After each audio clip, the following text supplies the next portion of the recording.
Okay. All right, Hope, thanks so much for showing that. That was beautifully done. Let me go ahead and get into the introduction for our next speaker. Rachel McCrystal is the executive director at Woodstock Farm Sanctuary in New York. Rachel has volunteered for and worked at various animal rights, conservation, and sheltering organizations over the last 15 years with a focus on development, marketing, campaigns, and strategic planning. She has been widely published with stories on animal rights and liberation. All right, Rachel, thank you so much for joining us for this presentation. I'm very excited. I'll go ahead and turn it over to you. Great, thank you.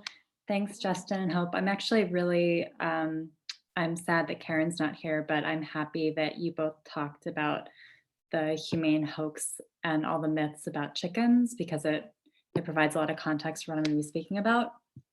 So thanks for having me.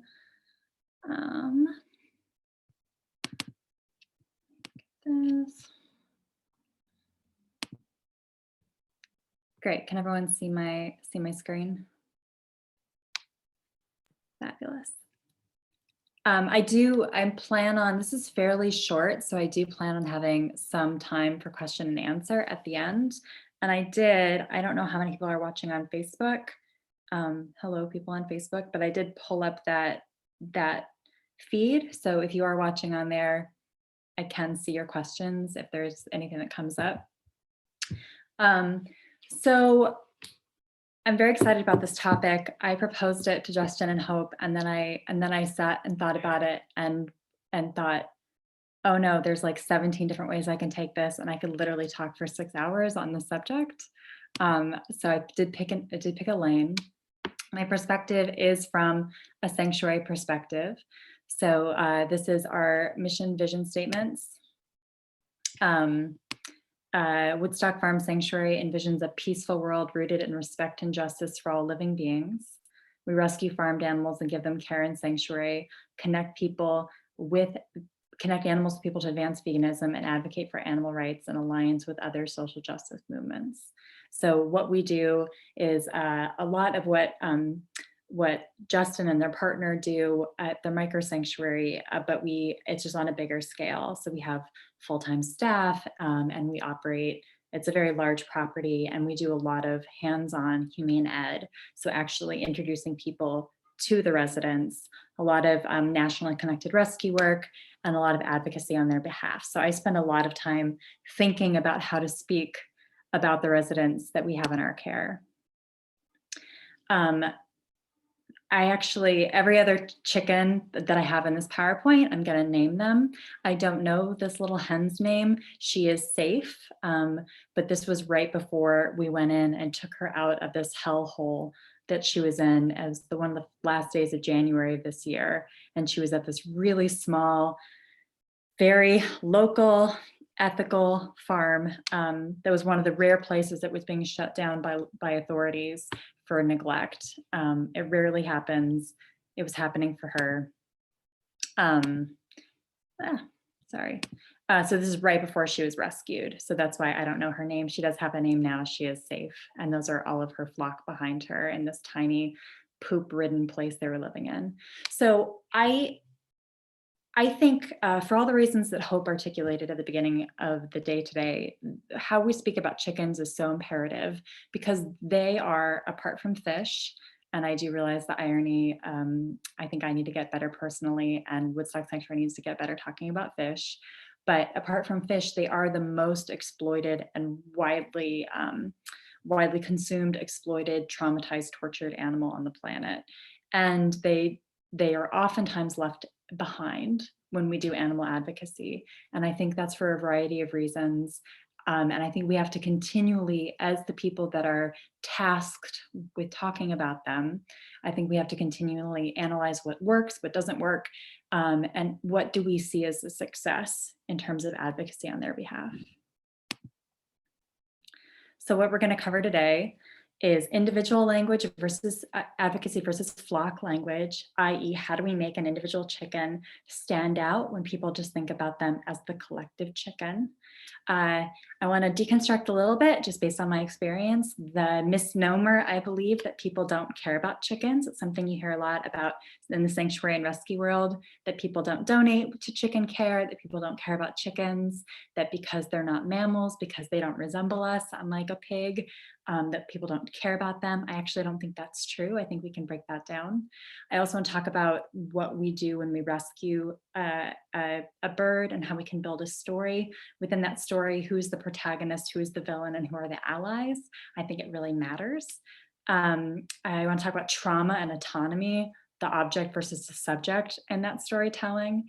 And then bring it up a little bit and talk about the money in the animal advocacy movement, because I agree with Hope when she said that we've done a lot in the animal rights movement without a lot of funding, but there are some sources of significant funding relatively, and what it's done though is it's really made it a very myopic focus on chickens, but one specific type of chicken advocacy, and this is why you'll see all the big animal advocacy groups, the only ones that are worth millions and millions of dollars, why they all do the same sort of campaigning.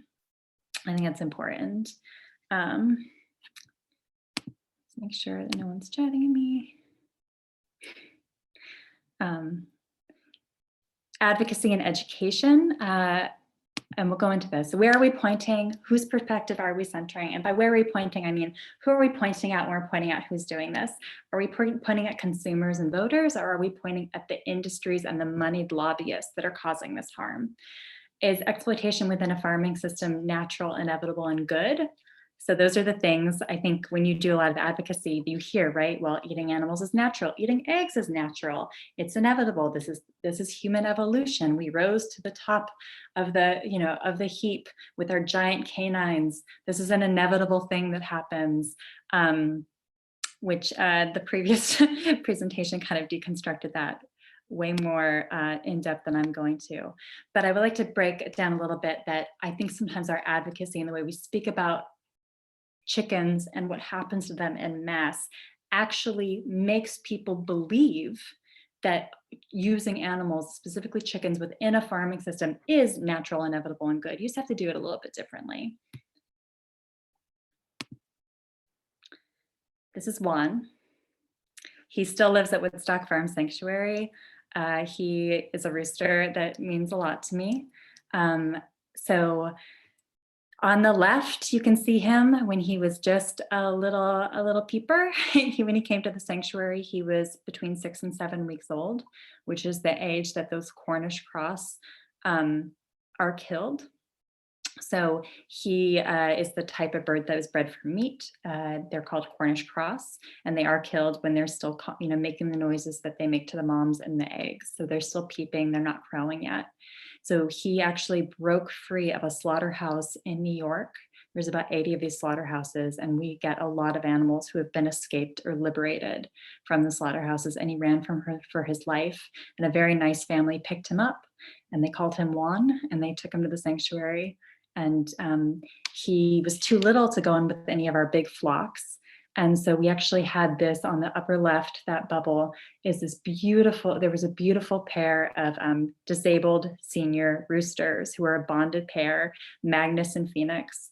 And Magnus could not see because of a bacteria he caught on the farm when he was a baby. And Phoenix had a slipped tendon, which is a common injury that happens on farms all the time to these big Cornish boys and girls, and Juan was adopted by them.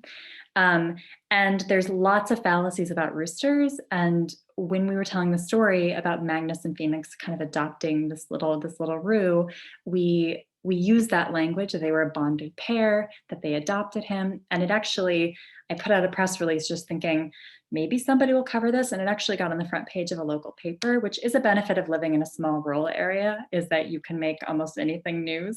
But I loved it that there was this couple, they're bonded, this male rooster couple bonded who had adopted this little roo. And it was actually on the local page of the paper. Now Juan's very friendly. That's a photo of him sitting on my lap. Now he lives with a flock. He is very fierce. That is him on the upper right, what he looks like now. And why I think it's so important and why we've kind of told this story over the past 5 years as he lived with us in Sanctuary is it makes Juan an individual, that there was the trauma that he escaped from, the trauma of his early life. There was his bravery at escaping. There was his friendship. And then when Phoenix and Magnus passed away, we told that story, and people were very sad that he lost his fathers. He's very friendly, so we tell that story. He likes meeting people, and I think we can really say that this bird has a very unique perspective, and not just in the trauma of his life, but in how he lives at Sanctuary, right? And I do think when my perspective is different than the micro sanctuary folks who are on the call today, because we cannot tell. We have over 200 chickens at any time at Woodstock.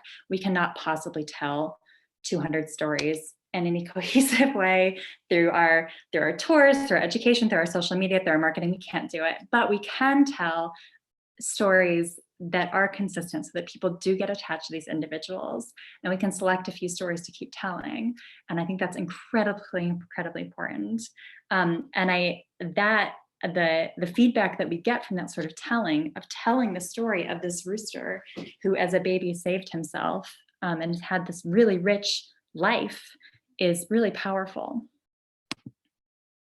This is Shelly. She sadly passed away a few months ago after developing a very severe infection. She's also a Cornish cross. They don't do well. They have a lot of health issues, which the earlier, we've talked about the intentional breeding and really what happens is like the forced breeding that has all these like really awful diseases that comes out of it because of not the dominant genes prevailing, essentially. But why I wanted to bring it up is I think people really, this is the bird that is the most common bird on the planet, right? The Cornish cross. And we have to make people care about them. I think that's incredibly important. So when we were telling the story of Shelly, she actually was another escapee. She was rescued from the slaughterhouse in New York. She had fly strike, one of the most severe cases we had ever seen. She nearly died. She recovered, and then she got an infection. And we kept having to flush out the infection, which was in her face. And she had multiple surgeries. And we spent thousands of dollars in care for her, knowing that it was a long shot, but she was a young bird. She loved life. She really loved her friends and her flock, and it was worth it. And we really told that entire story. And people cared about her. And we actually got more contributions, more support for Shelly's care than we did for a pig who was sick around the same time. So I think when you start dismantling that and thinking, oh, well, people don't just have a blanket dismissal of birds. I think as advocates, we sort of teach them how to look at birds. And Shelly was very personable, very sweet, but also just like the telling of her whole narrative arc. So what I mean by protagonist, villain, and allies, I think as animal activists that are doing hands-on rescue, oftentimes we say ourselves as the protagonist or the hero of the story. I don't think that helps chickens. So I love rescuers, I love activists, I love hands-on caregivers. It's very, very valuable, important work, but we are not the heroes. We are allies. The chickens themselves are the protagonists. This is their story. We need to center them, because if we center ourselves, then people think that there's nothing they can do. They think, oh, that's so nice that the vegans are out in the country saving a few lives. How cute, I'll throw them some dollars. If you expand the ally community, you're actually bringing people in, and that's how they see that their individual choices, including what they eat, who they vote for, what they lobby for, how they communicate, they really see themselves as part of that community. It also centers Shelly. And the villain is not the person eating her body. The villain is the person, or is the corporation and the people that represent the corporation that are profiting off her body, right? And that's how you pull people in as well. I think we speak a lot about why the Cornish are here, for who's profiting off the exploitation of their bodies, who's profiting off the pain, the way they're bred, why it's inevitable that that there's no way of reform. reforming these systems, because as Hope was saying earlier, profit would go down. That's not the way capitalism works. And I think it's really important when you're a caregiver, because you take care of a chicken yourself, or you have a micro sanctuary, or you work at a larger sanctuary, there should be no hierarchies of care. When we spend a lot of time talking about, the braces and the surgeries and everything, by braces, I mean like braces, not teeth braces. Nobody probably has bought a cow teeth braces. We're talking about like the cow braces and everything, all this care that we put into these large mammals, and we don't speak about the care that is happening with the chickens. What we're doing is we're telling the audience, the consumer, the voter, the supporter of the sanctuary, and just the general public, that chickens don't matter, that it's totally fine to rescue them and let them live in your backyard, and that nothing is really required. So it's not only important, I think, to do caregiving in a really way that really centers the chickens, which I think Quincy and Rebecca are going to speak about, but also talk about it as well, because they deserve it. So sadly, Shelly did pass, but we've gotten dozens and dozens of messages of people that have stopped eating chicken and have learned about the chicken industry just by us talking about her, which I think is a real legacy. This is Myrtle. Myrtle's a bit of a heartbreaker, actually, because she just came to us a couple of weeks ago and was going to have a long life. And then she died in a very routine surgery at the vet coming out of anesthesia. So, but I want to tell her story because I think it's a powerful one. This is oftentimes, she's a red star hen, which is the second most exploited hen for their eggs in the United States. And she was also escaping from one of those slaughterhouses in New York, where a lot of the smaller egg farms do send the hens once they're considered spent, about 18 months to 2 years. So that's how old she was. Once their egg production starts declining a little bit, they're no longer worth the cost to feed them. So she looks like a chicken who has been in a cage or in a tight space in one of those cage-free but still contained buildings. They're very sick. Their combs, you can see on the upper left, their combs are really pale, and they lose feathers because of malnutrition, stress, plucking, and lack of sunlight. So she is bold. She ran for her life. She saw an open door and she ran from the slaughterhouse. And all these people on the sidewalk in New York videoed her and were laughing at her. And but she knew not to trust people, and she was so brave that she was screaming. The people that saw her said that she was yelling and literally crying for her life and running. And luckily somebody had a heart and called this person in the bottom left photo, whose name is Tina, who is a pigeon rescuer and pigeon advocate. And so they figured that Tina would know what to do. And Tina came and caught Myrtle, who was still screaming, and took Myrtle to Rocky Schwartz. He might be on this call, who's an amazing activist and micro sanctuary proprietor and rescuer who took care of her and got her initial vet care and got her up to us. So, and that photo on the right is the last one we took of her before she sadly again passed away because of this minor surgery. And she lost a toe, probably in transport, which is very common because they stack the cages on top of each other, and the chicken's feet dangle through the wire and they have toes ripped off. And it was necrotic, so we were removing the remainder of the toe when she died. But this is what I mean. So who is the hero in this story? You could say Tina, you could say Rocky, you could say Woodstock Sanctuary, but Myrtle's the hero, right? And who are the allies? The allies are the people that helped her. The villain is we want to point at the industry that the egg industry that brutalizes her. And that's something that actually people can act on. And we had more social media attention and more opens and questions on our emails about Myrtle than anybody else this year, including a very, very cute cow that you would think, oh, there's this really beautiful little cow. But no, people really, the fact that she ran for her life and saved herself, and people are so sad. Again, dozens and dozens and dozens of messages of people saying, I'm no longer eating chickens. I'm no longer eating eggs. I didn't know this about the egg industry. And I think that's really so important, is to really tell that story of autonomy. So it's not just trauma, so that Myrtle is the subject of her life and not just the object of abuse and not just the object of rescue.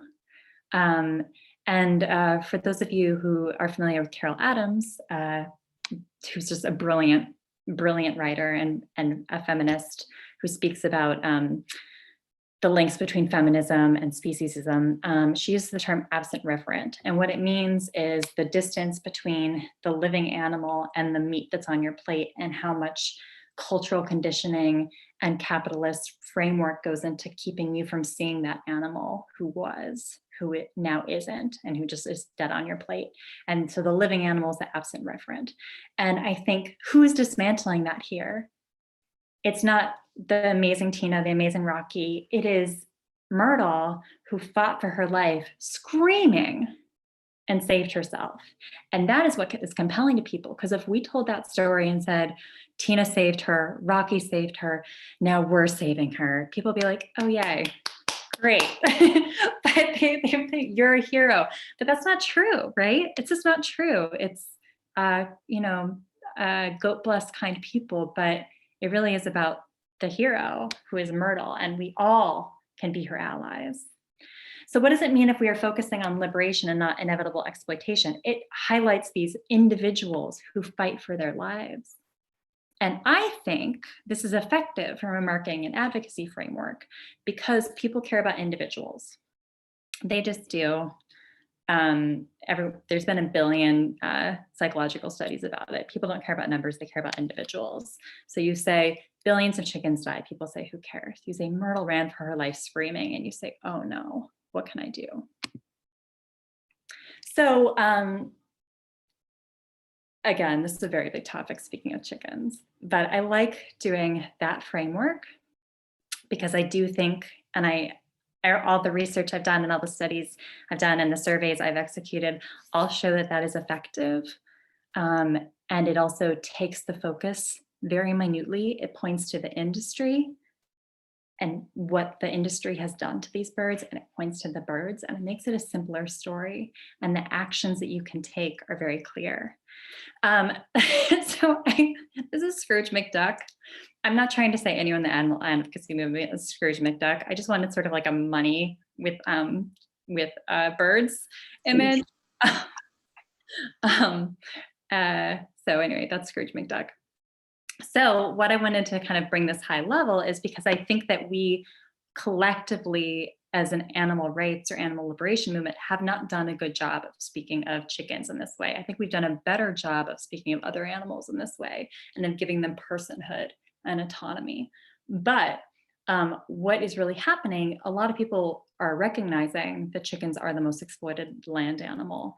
And if we're really talking about lessening suffering, we need to focus on chickens, which is great. Fantastic. And a lot of that focus has been on egg-laying chickens, specifically egg-laying hens. Also great, fantastic. The suffering that goes through the short life of an egg-laying hen is completely overwhelming to me. But what you'll see is that all the big animal groups and sort of what that then becomes most of the legislation, most of the lobbying efforts is actually around cage-free eggs. So if you are just joining now, I really recommend, hopefully this will be posted to watching the beginning of this day, because Hope really dismantled why the concept of cage-free eggs is really a good marketing gimmick and not much else. So I'm not going to go into it. But basically what you'll see is that everyone's doing the same thing. And that's because there are very few very, very major funders in animal rights. And they all sort of ascribe to the same playbook about what's effective. And they all believe that cage-free campaigns are effective, help chickens. They all have good intentions. But I would argue that not only, to echo what Hope said, is that I don't think it really helps chickens at all. And I think people who know chickens should probably be brought into those conversations more. But it also points, who is the villain in a cage-free campaign? So they are the corporations, let's say McDonald's. So McDonald's is if you do a corporate pressure campaign, try to get McDonald's to go cage free. McDonald's is the villain. Okay, so McDonald's says, yes, in 2027, we will go cage free in the United States. And then you have your animal advocacy group going, yay, McDonald's. So who is the hero or the protagonist? Also McDonald's, right? Or you say, this company refuses to go cage free. So what is that saying? It's saying other places that go cage free are the heroes. Where are the chickens? Where's the actual advocacy that happens? It doesn't actually save lives. It doesn't spare lives, meaning there won't be fewer chickens that actually are born into that suffering cycle. Nobody is liberated. No more of those chickens go to sanctuary after they're done being exploited by the industry. And I would say that it actually instead gives people a guilt-free pass where they can say, oh, I bought cage free. Oh, I voted for that bill when it came in front of when it came on my ballot. Done.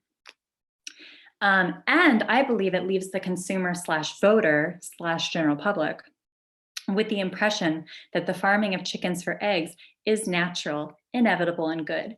Chickens are born to lay 200 to 300 eggs, just natural. It's inevitable that we farm them. And it's actually good if you do it in the right way, right? So who are we pointing at? We're just pointing at all these corporate options. And we're not actually saying this is the experience of a chicken within that cage-free system, within any farming system, within farming as a whole. This is what happens to them. So who are we pointing at? Right, by Scrooge. Woodstock Farm Sanctuary doesn't have a huge budget, so we don't do really large campaigns, but I'm very excited. I really love this little campaign that we did. I guess at this point, it's been like 18 months ago after we did a rescue of 100 chickens from a small local humane free range, the most ethical model possible in the Hudson Valley. And all of these chickens that they didn't want anymore being sold for free on Craigslist under an anonymous link because they didn't want anyone to know that they were going to end up dead. So they were just hiding it. So we set up this Consider the Egg campaign that just kind of dismantled all the basic questions about eggs, because I do think oftentimes it's the last thing that people stop consuming and stop supporting. So I recommend checking it out just because it's sort of our attempt at continuing to really focus on the animal experience in a way that's not graphic and really centers the animals, but also doesn't give you an out. So the only out is joining the boycott and stopping eating eggs. So I would love it if a movement, instead of pointing just at corporations and then celebrating them when they make a minuscule change that'll just earn them more money, I think we need to point at corporations and farming, and maybe just within the capitalist system itself, because that's where the profit, like there's no way of saving these animals within a system where profit is king. We need to point at them. We need to point at the chickens, center their stories, their perspectives, their individual experiences, because they're all different. We can't allow space for alternative farming models. I think Justin did a really good job with their presentation talking about the backyard egg phenomenon, which is just causing so much suffering. We need to tell the stories of friendships and families. We're not grouping them based on flocks. The flocks aren't arbitrary. They're friends, they're families, they have long-term relationships, they have likes and dislikes. I think as advocates, we need to not believe that treatment that would be abhorrent to be considered for cows is okay for chickens. Some of the campaigns that animal rights advocates, that animal welfare advocates advocate for, I think we would never consider when it applies to dairy cows.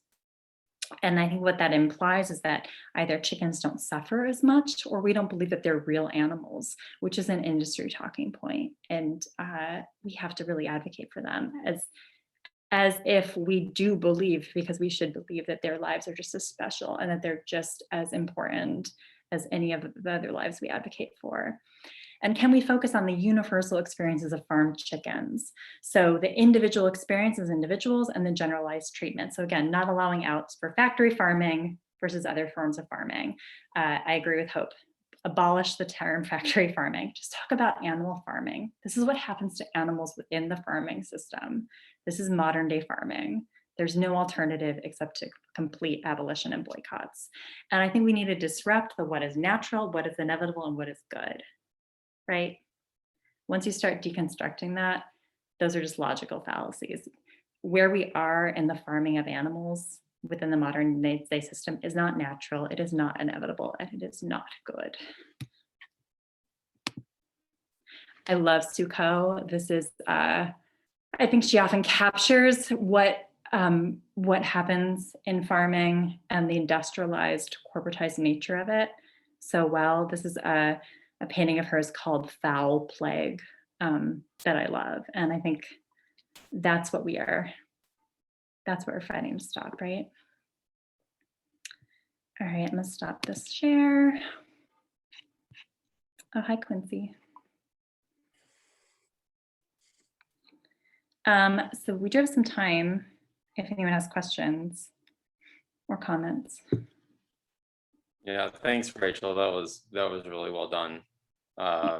Yeah, I love all the points you make. So thank you for doing that. And I love how you bring everything together from, the sanctuary work and the daily caregiving to the rescue to kind of the advocacy and marketing and the language around all that. I think is so important.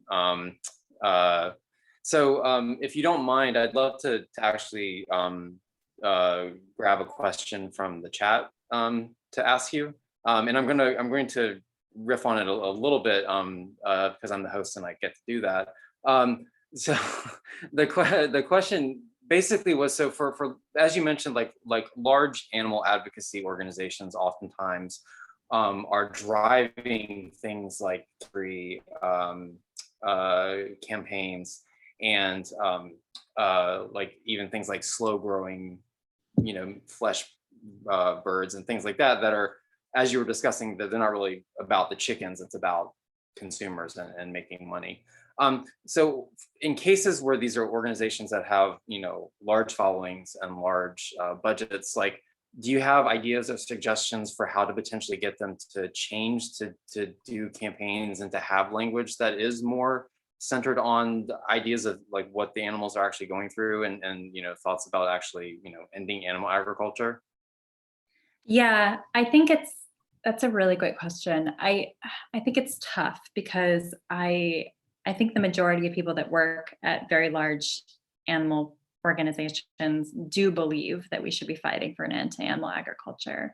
But I think there's also a ton of funding that is coming in that is restricted to those types of campaigns. And we're talking like millions of dollars, like that is saying, we'll give you this for corporate campaigning for cage-free legislation. And so people are hired and then they're basically, their careers are dependent upon those models. And I'm not meaning to call anyone out. I think it's a tough position to be in. And I think if you're not really familiar with chickens, you could probably think that this, that like sparing a little bit of suffering in a very specific hypothetical way at some future date might help. But I do think that if you support a place that is doing a campaign that you don't think, or is working on legislation that you don't feel is actually effective, either in the short term or the long term as a strategy, that you should communicate that. Because as we're seeing more and more, is that I think organizations and people do listen when there's people do have if they are presenting different opinions. And so I would speak up and say something if you support, especially if you're a supporter and you're supporting an organization who you really love, but they're doing a campaign that you actually don't, that you might think is counterproductive, if not, counterproductive at worst, and doesn't do much good at best. I think it's really good to speak up and to talk about it and to amplify alternative voices about it. But again, it's tough when you have so much money, when you have so few people that have money and then a community, and then a few people that have a lot of money really believe in a few strategies. Yeah, I mean, the number of times the day I say it, how hard it is to have so much money. It's it's such a problem. It's such a problem for us sanctuary folks. Yeah. Um, What are we going to do with all the money? yeah, I don't know. I don't know. The chickens like to swim in it. I don't know what else to do with it. Yeah. As Scrooge McDuck showed us. So that's what we're doing with it. So did you see any questions that you wanted to address uh, from the Facebook feed or anything like that? Otherwise, I'd have some other ones. No, people were just, a lot of people said they support sanctuaries, which is really great. Thank you for doing that. Yeah, we still have a few minutes. So let me ask you. So what would you say is, was your experience of learning about chickens when you came to Woodstock? Like, did you have a personal transformation in your perspective on them because I know you did a lot of shelter work with, dogs and cats and other animals in like shelter situations. So did you have a kind of a perspective shift when you joined Woodstock? I did. I was doing pigeon rescue and advocacy before I joined Woodstock. So I had a soft spot, and I had some rescued doves in my house. Uh, but I really I'd never really known a chicken. And I think I had some of the same biases. I had the same thing. I kind of just looked at the roosters in a flock and thought like, oh, that's the personality, and kind of saw the hens all as a big group. And then honestly, Juan, who I showed at the beginning, uh, I really, really, I really fell in love with him very early on and started seeing him as an individual. And I think that was actually very transformative. And the other thing that we've done just in the last few years, right, I guess the last 3 or 4 years, is really realized that we were being speciesist and that we weren't providing the same level of care. And like our caregiving and our caregivers were really great and they were doing really good work, but we just weren't putting the money into reproductive care that we would have if it had been another animal that was consistently dying of reproductive disease. Like if pigs were just, I mean, pigs is actually a good parallel because a female pig has a really high rate of ovarian cancer if you don't get a hysterectomy. And so it's just every sanctuary gets them very expensive hysterectomies when they're young. Whereas hens have this really, really high rate of reproductive cancers, and usually they're not treated. And we were seeing so many little hens who were dying despite the level of day-to-day care and the quality of care we were giving.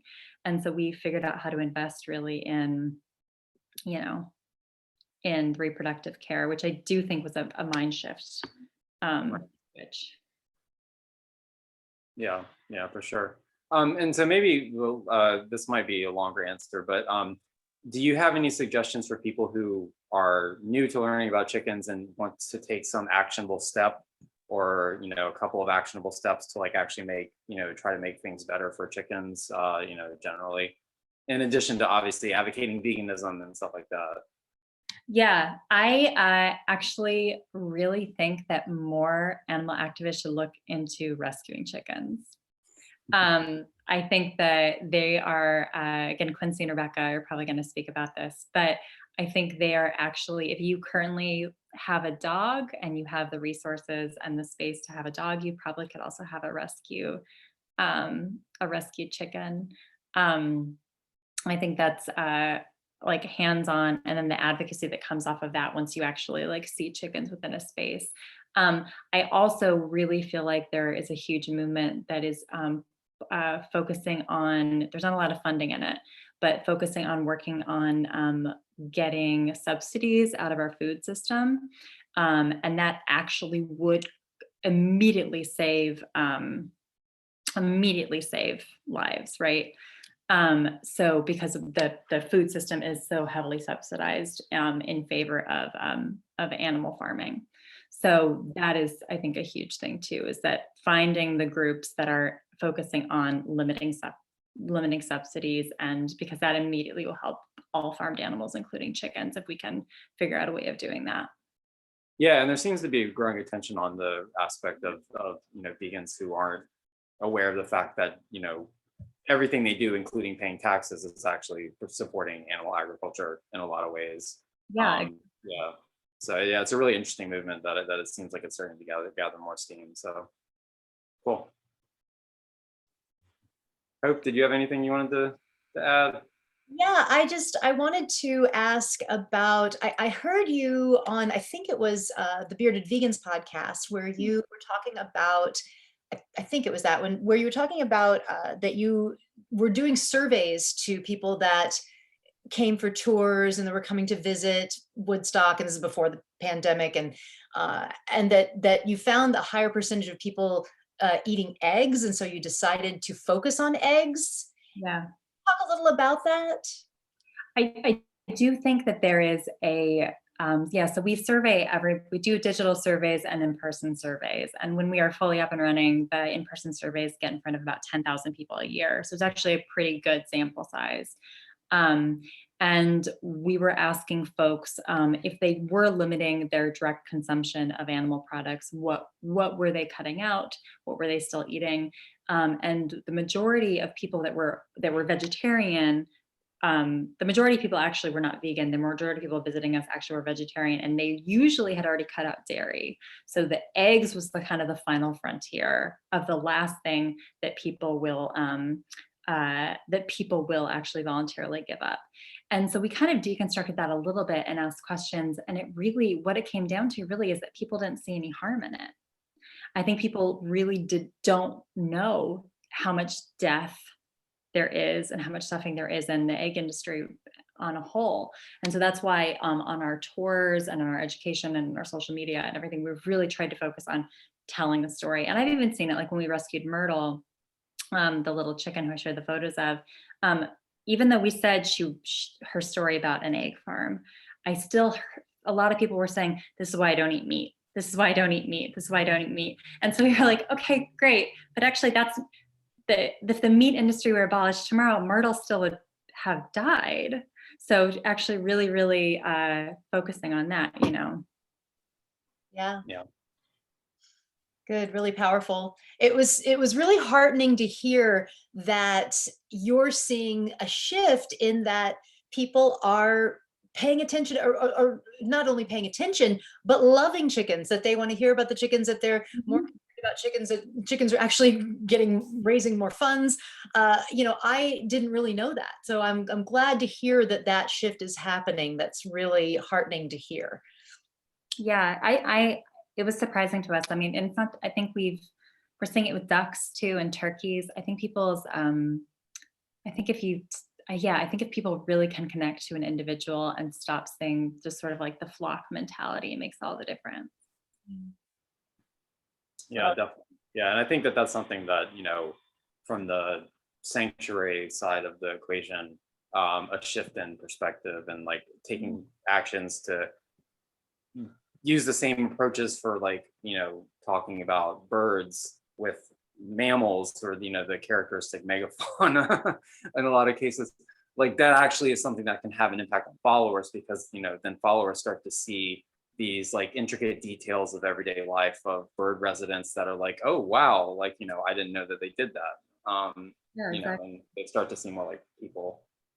Yeah, and I think if we like, attention follows attention, right? So as advocates and as sanctuaries and as just people that are advocating for animals, if we're talking about chickens as individuals more, that brings more attention. So I actually think there's been a real push within the micro sanctuary movement, within individuals who have chickens in their homes. And I think just in general, I feel like we're talking more and more and more about chickens as, as individuals and as special and as weird little individual creatures. And I think that attention follows attention. So it's like we're teaching people what to care about. If we are only talking about potbelly pigs all the time, that's who they would care about. Right. Awesome. Thanks, Rachel. Of course.